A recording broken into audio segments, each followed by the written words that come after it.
So welcome to AKS chaser. I am Abhishek Srivastava. तो आज आप 12th क्लास के एनसीईआरटी बुक का यूपी बोर्ड का जो पहला चैप्टर है जीवो में जनन हम पढ़ना स्टार्ट करेंगे। ठीक है, तो जनन क्या होता है?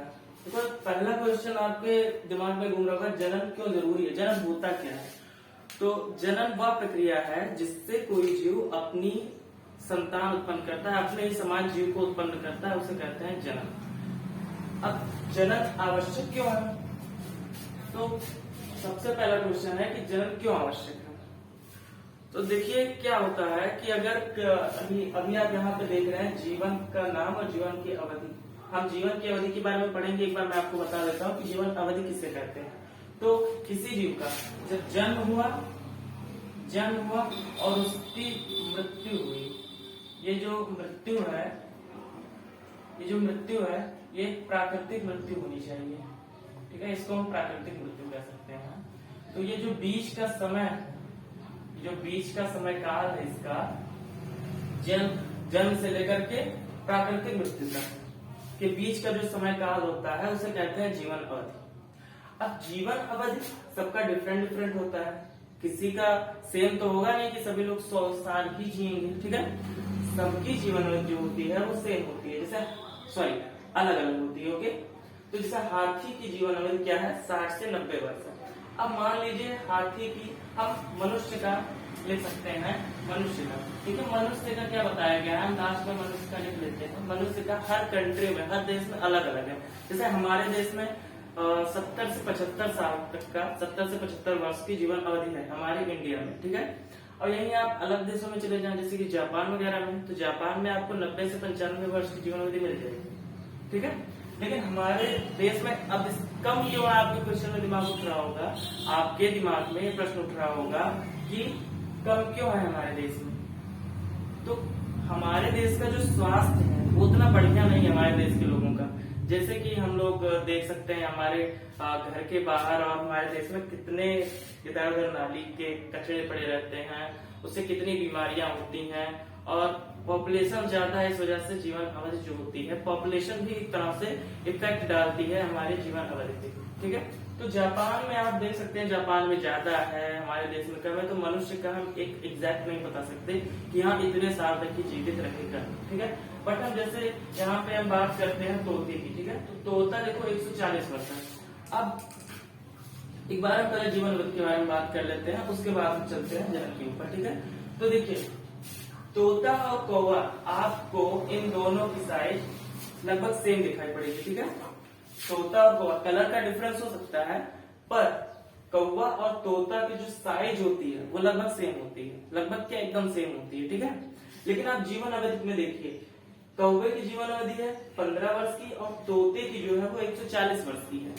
सोचिए, तो इससे यह निष्कर्ष निकलता है कि जीवन अवधि जो होती है वो साइज पर इफेक्ट नहीं डालती। साइज जो है वो जीवन अवधि पर कोई भी इफेक्ट नहीं डालता है। दोनों की साइज सेम है, लेकिन जीवन अवधि में काफी ज्यादा अंतर दिखाई दे रहा है।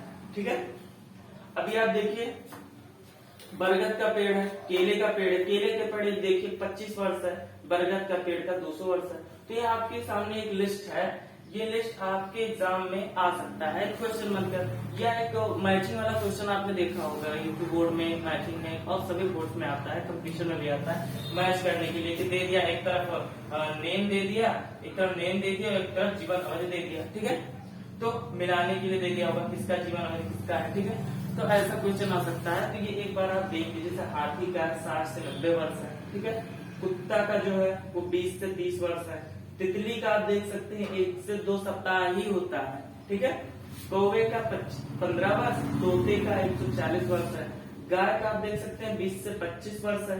घोड़ा का 60 वर्ष है और मगरमच्छ का भी 60 वर्ष ही है। ठीक है, कछुआ का 100 से 150 वर्ष है।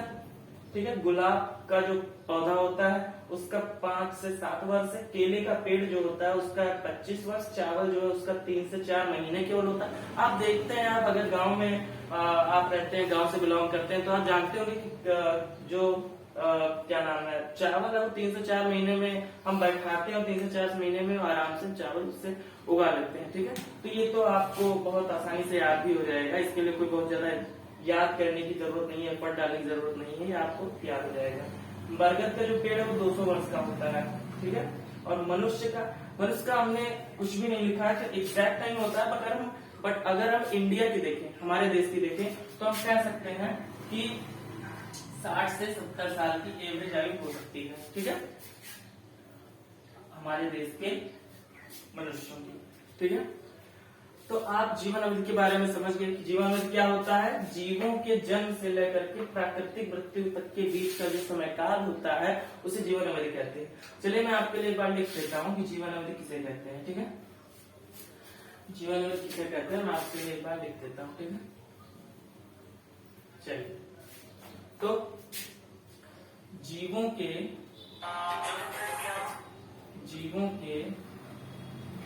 जन्म से लेकर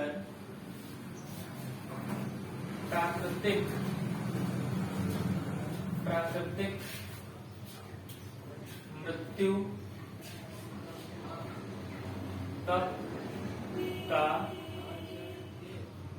का समय काल उस जीव की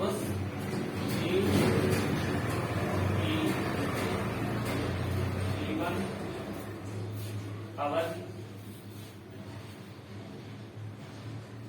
कहलाती है, ठीक है। हम जीवन अवधि के बारे में बात कर रहे हैं, तो इस तरह से हाईलाइट कर देते हैं, ठीक है। तो जीवों के जन्म से लेकर प्राकृतिक मृत्यु तक का समय काल उस जीव की जीवन अवधि कहलाती है, ठीक है।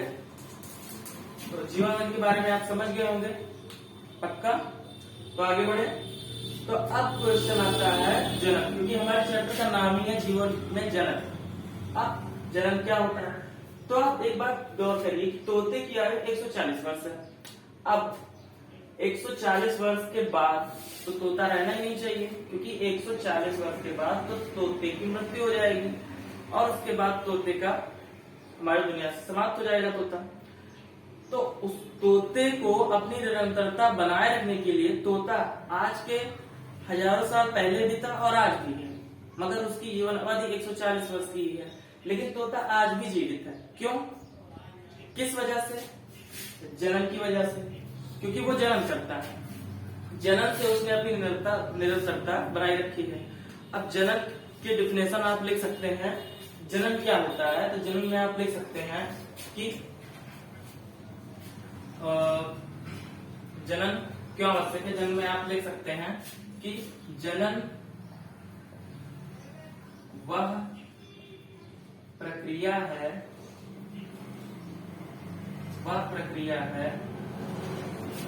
जिसमें जीव अपने समान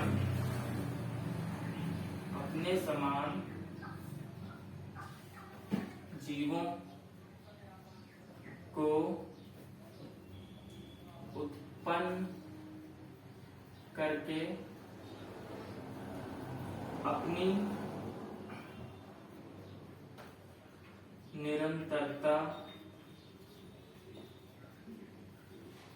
बनाए रखता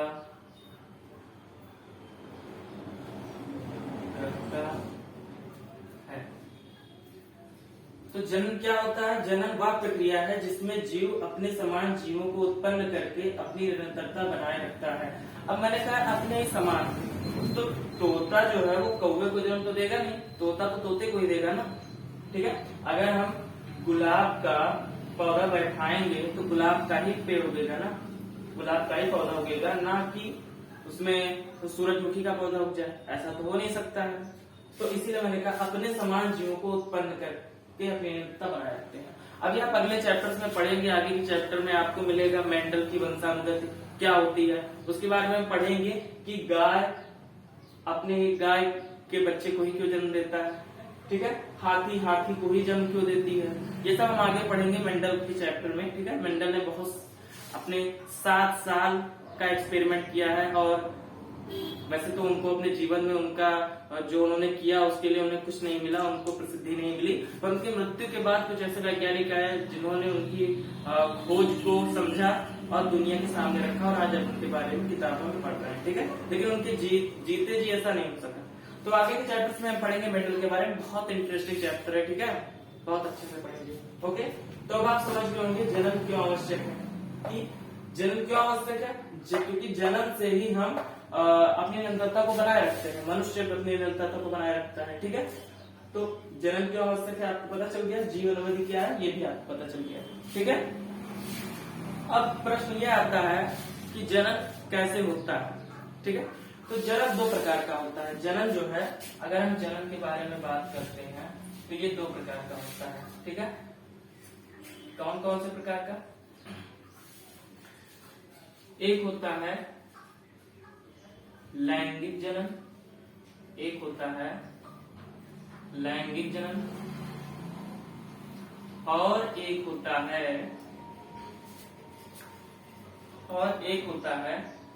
अलैंगिक जन्म, ठीक है, अलैंगिक जन्म, ठीक है। एक होता है लैंगिक जन्म और एक होता है अलैंगिक जन्म। अब लैंगिक जन्म क्या होता है और अलैंगिक जन्म क्या होता है? तो लैंगिक जन्म क्या होता है, जिसमें दो पार्टनर्स यानी कि एक मेल और एक फीमेल, एक नर और प्लस मादा मिल करके एक प्रोजेनी को जन्म देते हैं, यानी कि एक शिशु को जन्म देते हैं, शिशु कह सकते हैं, या फिर शिशु करके एक नए जीव को, ठीक है, नए जीव को जन्म देते हैं, यहाँ पे बन जाता है नया जीव, ठीक है। बट ऐसा अलैंगिक जन्म में नहीं होता है। अलैंगिक जन्म में एक ही मेल हो या फीमेल, वो एक ही जो होता है नए जीव को उत्पन्न कर सकता है, नए जीव को उत्पन्न करने की क्षमता रखता है। जैसे कि आप देख सकते हैं यूनिसेल में एक कोशिकीय जीवों में, एक कोशिकीय जीव, जैसे कि मैं आपको बता देता हूँ, एक एग्जांपल दे देता हूँ, यहाँ पर जगह है आपको बता देता हूँ। जैसे कि अमीबा, अमीबा ये है, थोड़ा कुछ ज्यादा ही चेहरा हो गया। वैसे अमीबा तो किसी भी साइज का हो सकता है, आप सभी जानते हैं। ये हो गया आपका अमीबा, ठीक है, ये हो गया आपका अमीबा। अब अमीबा क्या करता है, अलैंगिक जन्म करता है। क्या करता है, अलैंगिक जन्म करता है। कैसे करता है, इसमें न्यूक्लियस है, ये धीरे धीरे डिवाइड हुआ, ठीक है, ये धीरे धीरे डिवाइड हुआ और ये ऐसे ऐसे करके कुछ और ऐसे ऐसे करके यहाँ पे दो न्यूक्लियस बन गए, ठीक है। तो चलो और आपको क्लियरिफाई कर देता हूँ ताकि आपको दिक्कत ना हो। वैसे आगे हम ये सारी चीजें पढ़ेंगे, पर फिर भी मैं आपको एक बार और अच्छे से समझा देता हूँ। देखिए ये है ये आपका अमीबा, और यहाँ पे न्यूक्लियस में, ठीक है, ये न्यूक्लियस डिवाइड हो रहा है, ठीक है। न्यूक्लियस ये आप पढ़ेंगे कि क्या होता है, आगे पढ़ेंगे आप, ठीक है। बट अभी आप जानिए कि ये न्यूक्लियस जो है ये डिवाइड हो रहा है, ठीक है। ये धीरे धीरे कुछ ऐसे शेप में आ जाता है, धीरे धीरे डिवाइड होने लगता है, ठीक है। एक न्यूक्लियस इधर, एक न्यूक्लियस इधर आ गया, और फिर धीरे धीरे ये दो अमीबा बन जाते हैं, ठीक है। तो ये कैसे हुआ, बाइनरी फ्यूजन, इंग्लिश में आप कहते हैं बाइनरी फ्यूजन, और हिंदी में इसको क्या कहेंगे, द्विखंडन। क्या कहेंगे, इसे क्या कहेंगे, द्विखंडन, ठीक है, इसे हम क्या कहेंगे, द्विखंडन। तो आज हमने क्या क्या पढ़ा, जीवों में जन्म, हमने पहला अपना चैप्टर स्टार्ट किया, ठीक है। जन्म क्यों आवश्यक है और जीवन अवधि क्या है। तो पहले हमने जीवन अवधि के बारे में पढ़ा कि जीवों के जन्म से लेकर प्राकृतिक मृत्यु तक का समय काल उस जीव की जीवन अवधि कहलाती है। उसके बाद हमने जीवन अवधि के बारे में किस जीव की क्या जीवन अवधि उसके बारे में पढ़ा। उसके बाद में जन्म क्यों आवश्यक है, तो जन्म क्यों आवश्यक है, क्योंकि जन्म ही एक ऐसी प्रक्रिया है जिसके द्वारा जीव अपनी निरंतरता को बनाए रखता है। तो जन्म बहुत ही आवश्यक है, जन्म नहीं होगा तो दुनिया खत्म हो जाएगी, तो जन्म बहुत आवश्यक है। जन्म क्या होता है, जन्म वह प्रक्रिया है जिसमें जीव अपने समान जीवों को उत्पन्न करके अपनी निरंतरता बनाए रखता है, ठीक है।